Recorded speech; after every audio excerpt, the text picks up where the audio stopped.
Evropsko unijo je treba razpustiti in moč vrniti ljudem.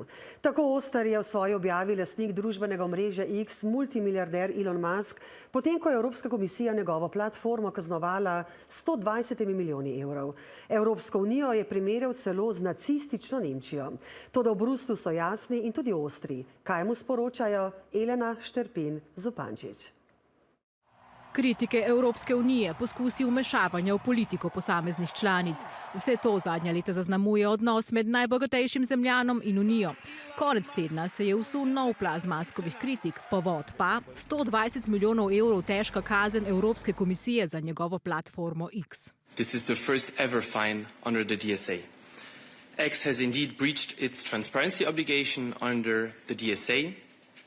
This includes X's blue check mark.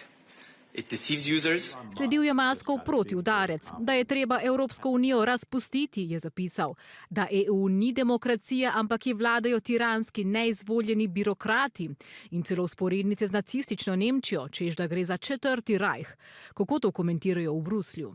It's part of the freedom of speech that we very much praise in the EU and it allows even for the craziest statements that you can imagine. In kaj pravzaprav očitajo Muskovemu omrežju? Modro kljukico, ki naj bi izkazovala pristnost uporabnikam, lahko dobi vsakdo, ki plača 7 evrov na mesec, ne da bi na X-u preverili, kdo stoji za profilom.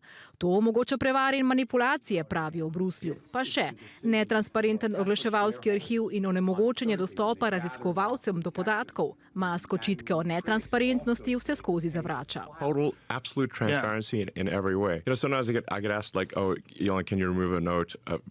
Mostly by the left, but sometimes by the right. I'm like, I don't even remove notes on my own account.